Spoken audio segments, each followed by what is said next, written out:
नमस्कार. सर्वांचे कथालेखन मराठी स्टोरी या चॅनेलमध्ये स्वागत आहे. आज आपण पाहणार आहोत कस्तुरी या कथेचा भाग दुसरा. लेखक आहेत यशस्वी. जर भाग पहिला पाहिला नसेल तर भाग पहिल्याची डिस्क्रिप्शन बॉक्समध्ये लिंक दिलेली आहे. आणि जर तुम्ही आमच्या चॅनेलला सबस्क्राईब नसेल केलं तर नक्की सबस्क्राईब करून घ्या. तर आपण मागच्या भागात पाहिले की कल्याणी मृत्यूशी झुंज देत होती. तेव्हाच अभावितपणे कोणीतरी बोलून गेलं. त्यात आज नेमकी पौर्णिमा. सगळ्यांच्या डोळ्यांपुढे प्रश्नचिन्ह उभं राहिलं. एक बऱ्याच वयस्कर आजी कमळाबाई म्हणाल्या होत्या असं. पौर्णिमेला कस्तुरीला फार त्रास देत होतो. लहानपणी असे नव्हते हो काही. मी जन्मापासून पाहिलं आहे. फार गोड लागवी पोर होती कस्तुरी. आणि रूप तर एखाद्या अप्सरेला लाजवेल असं. पण हे असं झालं आणि सगळं बिनसलं. माझी उत्सुकता 101% वाढली आणि मी बायकांमध्ये अचानक उडी घेत म्हणाली, काय झालं? हे असं म्हणजे नक्की काय झालं? हे ते जे काही आहे ते नेमकं काय होतं एकदा नीट सांगून तरी टाका ना. आईने रागाने डोळे मोठे केले.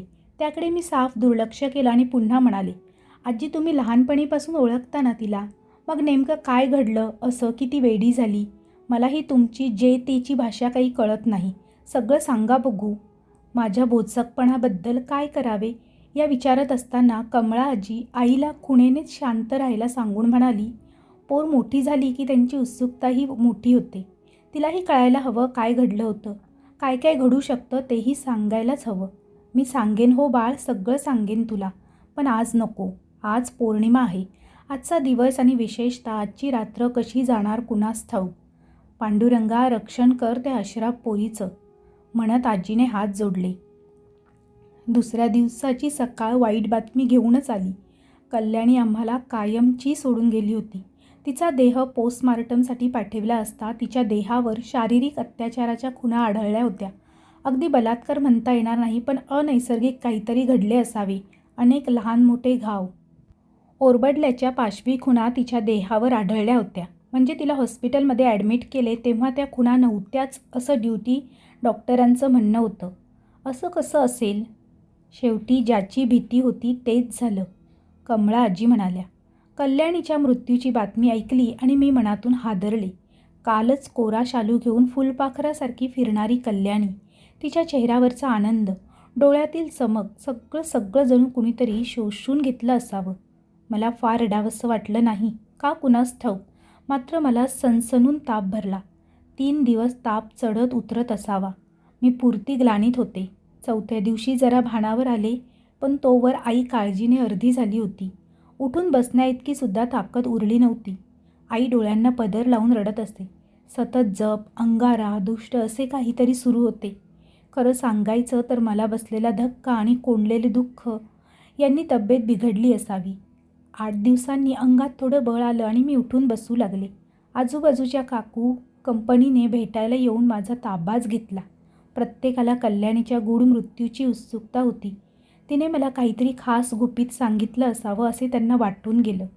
प्रत्यक्षात कल्याणीने कधीही मला काहीच सांगितले नव्हते. शेवटी त्यांना दटावत कमळा आजी पुढे आल्या आणि म्हणाल्या, पोर घाबरून गेलेली आहे. दिसत नाही आहे का तुम्हाला? बंद करा या चौकशा. घरी स्वयंपाक पाणी नाही वाटतं तुम्हाला? आजींच्या एका आवाजात सगळ्या पटापट आपापल्या घराकडे निघाल्या. माझा बांध फुटला आणि मी आजींच्या मांडीवर डोकं ठेवून मनसोक्त रडून घेतलं. त्या शांतपणे माझ्या डोक्यावरून हात फिरवत राहिल्या. मी कल्याण्याविषयी काही बोलणार तेवढ्यात आजींनी बोटाने गप्प राहण्याची खूण केली. सध्या डोक्याला ताण देऊ नकोस, आराम कर, म्हणत त्या निघाल्या देखील. त्यांची पाठ वळतात आई हळहळत म्हणाली, ह्यांची लेक केतकी जिवंत असती तर तुझ्या वयाची नातवंडे नक्कीच असती त्यांना. कमळा आजींना लेक होती? मला तर त्या एकट्याच राहतात हेच माहीत होते. गेली कित्येक वर्षे देवळाजवळच्या त्यांच्या 2 खणी घरात मी दुसरं माणूस आलेलं पाहिलं नव्हतं. तेवढ्यात पुन्हा मोहल्ल्यात एकच गोंधळ झाला. लोकांचा कोलाहल, तसेच ॲम्ब्युलन्सचे आवाज, आरडाओरडा. बाप रे, कल्याणीच्या घराकडूनच आवाज येतोय. आता काय नवीन केलं कस्तुरीने? उठून पाहण्याची मानसिक ताकद नसावी बहुधा. मी जागीच बसून बाहेर बघू लागले. कल्याणीच्या आईने स्वतःला पेटवून घेतले होते. घरातील वाद, भांडणे कल्याणी गेल्यावर विकोपाला गेली होती. शेवटी कल्याणीची आईसुद्धा गेली. कठीण झाले होते सगळे. भयंकर आहे हे सारे. याचा शेवट तर दिसत होता पण उगम मात्र कळत नव्हता. 2 दिवस कसेबसे मी ढकलले आणि 3ऱ्या दिवशी मंदिरात जाऊन कमळा आजींच्या पुढ्यात बसले. शुक्रवार म्हणजे आजी मंदिरात नक्कीच असतात संध्याकाळी. आजी सहेतूक हसल्या. एव्हाना मंदिरातल्या सगळ्या समया उजळल्या होत्या. त्या घनगंभीर पण गूढ प्रकाशात आजी मला म्हणाल्या, तुझे सगळे प्रश्न मला माहीत आहेत आणि कदाचित त्यांची उत्तरेही माझ्याकडे आहेत. तू जेवढी बेचैन झाली आहेस ना त्याच्या शतपट एकेकाळी मी सुद्धा झाले होते. सांगते आजवर काळजातल्या बंद कुपीत राखलेले सारे सांगते तुला. कमळा आजी दम लागून 2 मिनिटे शांत बसल्या. मग देवीकडे प्रार्थना केली आणि माझा हात धरून म्हणाल्या, चल तुझ्या घरी.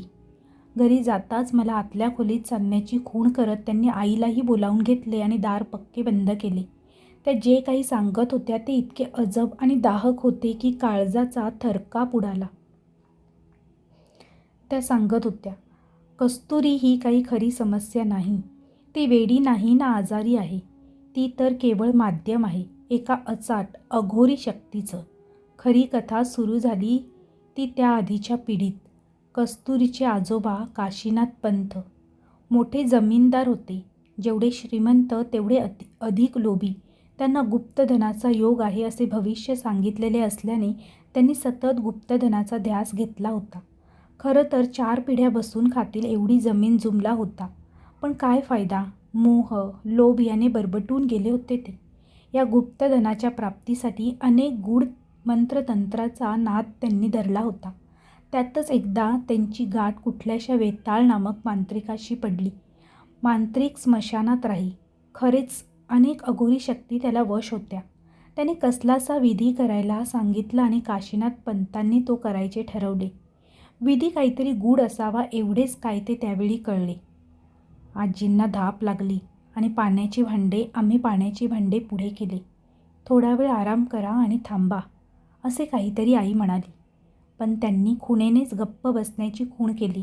भरल्या डोळ्यांनी त्या पुढील कथाभाग सांगू लागल्या.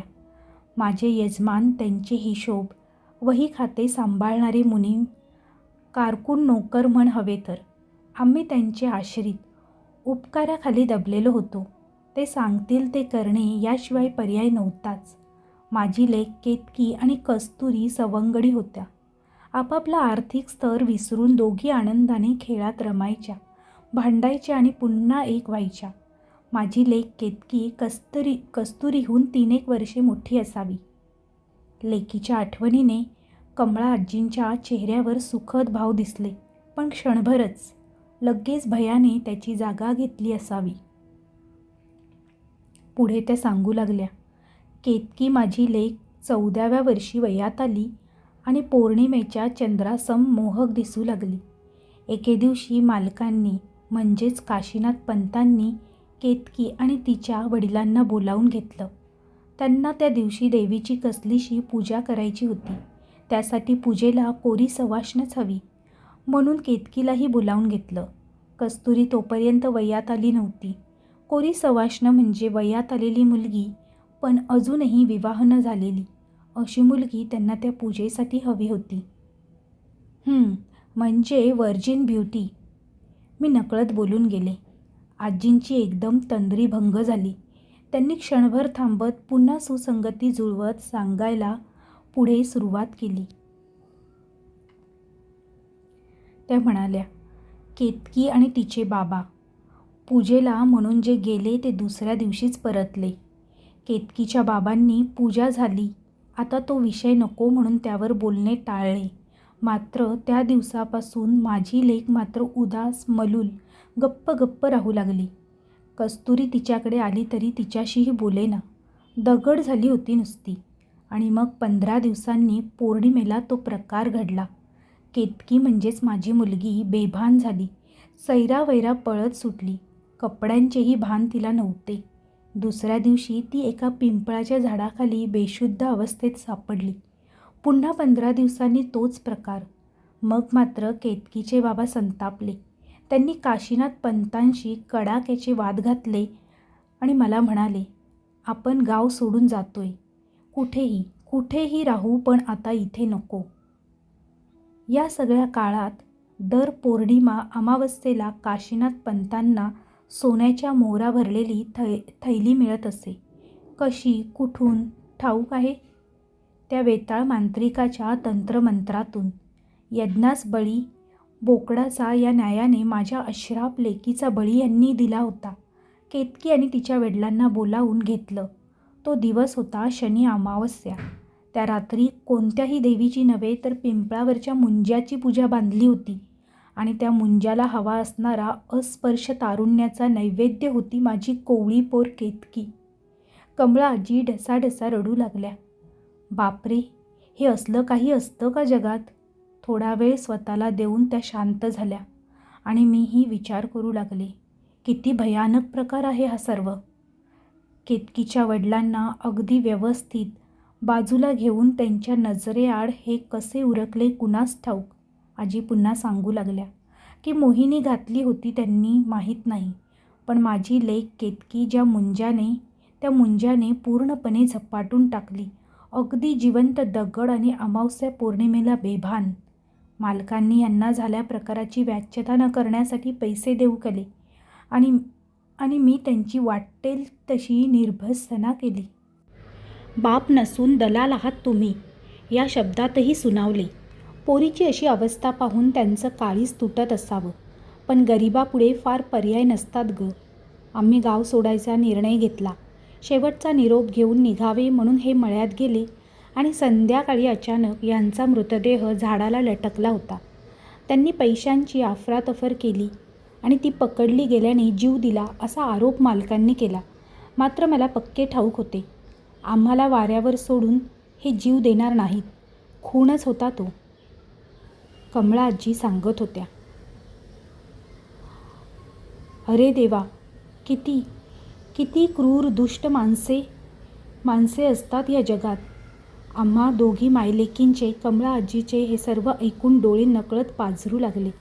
काय सहन केलंय या माऊलीने, काय सहन केलंय कमळा आजीने.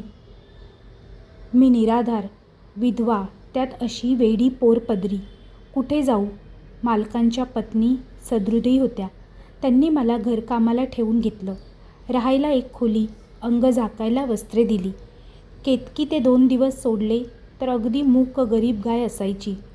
दगडी मूर्तीगत शून्यागत पाहत बसायची. काशीनाथ पंतांचे ऐश्वर्य नावलौकिक वाढत गेला आणि त्यांची कस्तुरीही वयाने वाढली. ती जरा उशिराच वयात आली. अप्सरेला लाजवेल असे सौंदर्य. बापाला पोर इंद्राला देऊ की चंद्राला असे वाटू लागले.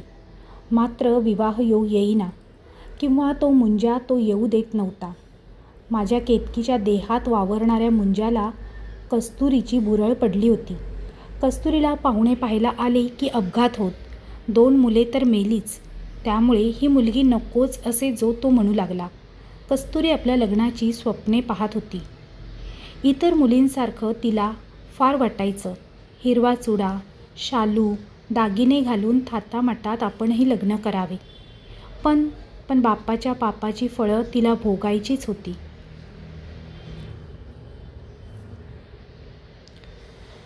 एका संध्याकाळी कस्तुरी केतकीकडे एकटक पाहत होती. जणू केतकी तिचा चेहरा वाचत असावी. काहीतरी बोलणे झाले असावे दोघींचे. दुसऱ्या दिवशी पौर्णिमा होती. पहाटे केतकीने तळहाताच्या शिरा कापून घेतल्या आहेत एवढेच मला कळले. तिला जिल्ह्याच्या ठिकाणी मोठ्या दवाखान्यात भरती केलं. पण दुसऱ्या दिवशी माझी पोर केतकी या जगात नव्हती.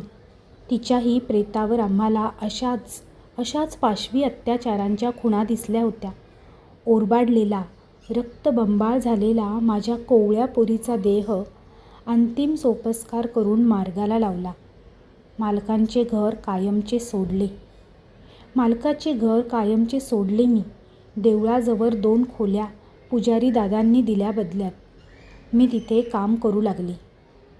कमळा आजी सांगत होत्या. त्यांना हे सारं सांगणंसुद्धा किती जड जातंय.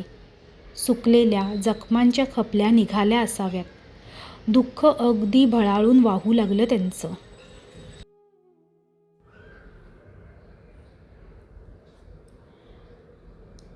चारच दिवसात मालकांकडे बोलावणं झालं. पाहते तो काय कस्तुरी दगड बनली होती. सगळे तेच प्रकार. जे जे माझ्या लेकीने भोगले ते आता कस्तुरी भोगणार होती. क्रूर वाटेल तुम्हाला, पण कदाचित मला आनंद झाला. या जन्माची पापं याच जन्मात फेडावी लागतात. कस्तुरीच्या आईने पदर पसरला. त्यांना वाटत होते माझ्या केतकीने झपाटले कस्तुरीला. पण मग मी 4 जाणत्या बायकांना गोळा करून हा सगळा प्रकार नेमका काय होता तो उघड केला. अगदी मुंजाच्या पूजेला माझ्या लेकीला नेण्यापासून ते तिच्या वडिलांच्या आणि तिच्या अनैसर्गिक मृत्यूपर्यंतचा. दुसऱ्याचं दुःख हलकं असतं असं म्हणतात.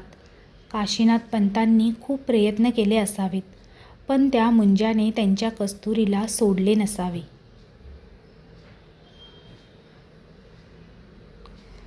नियती कशी असते पहा. कस्तुरी म्हणजे काशीनाथ पंतांच्या अभिमानाची खाण होती. ढासळली, क्षणात संपली. मग तिचेही पौर्णिमा अमावस्येचे पेटून बेभान होणे आणि एरवी दगड होत बसणे माझ्या लेकीसारखेच सुरू झाले. थोडकी नव्हे तर 40 वर्षे हे अव्याहत सुरू होते.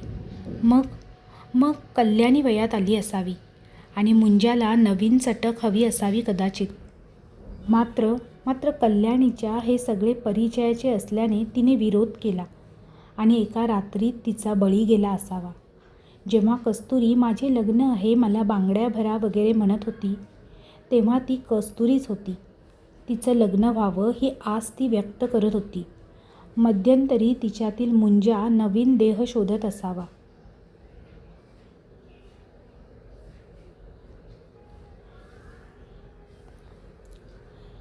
कस्तुरीने माझा हात धरणे, एकटक पाहणे मला अचानक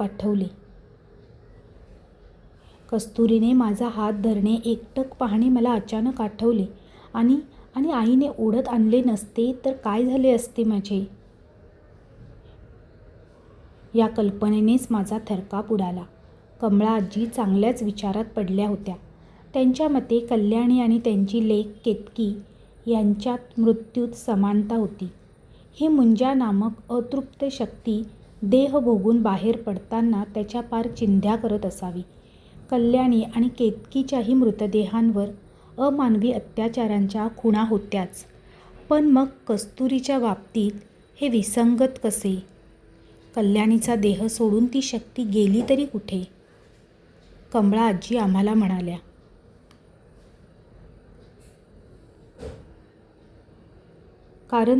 कारण तो मुंजा कोणता न कोणता देह नक्कीच शोधत असावा.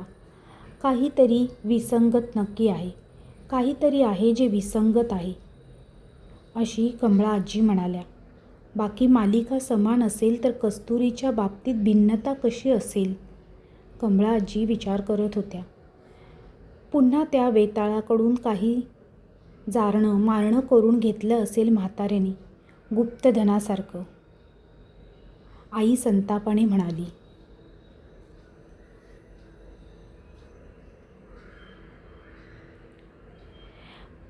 कमला आजी क्षणभर शून्यात नजर लावून बसल्या आणि अचानक गणित जुळावं तसं म्हणाल्या. त्या विचार करू लागल्या. शून्यात नजर लावून बसल्या आणि अचानक गणित जुळावं तसं एकदम म्हणाल्या. मला वाटतं होय तेच कारण असावं. कस्तुरीला कायमचं सोडलंच नाही त्याने. तो माध्यम शोधतोय. अधिक तरुण आणि अधिक तरुण असे तो माध्यम शोधतोय. अधिक तरुण आणि अधिक उमदे, पण बहुधा मिळत नसावे. अजूनही तो तिच्यात रेंगाळत असावा. जेव्हा त्याला तरुण उमदे असे शरीर मिळेल तेव्हाच तो शांत होईल. हे सगळं समजून घेणं समजशक्ती पल्याडचे होते. डोके आणि मन दोन्ही बधीर झाले.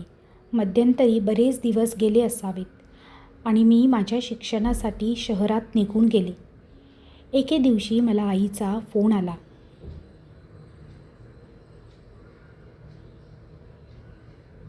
एके दिवशी मला आईचा फोन आला की कस्तुरीने आत्महत्या केली. हाताच्या नसा कापून. अगदी तशीच.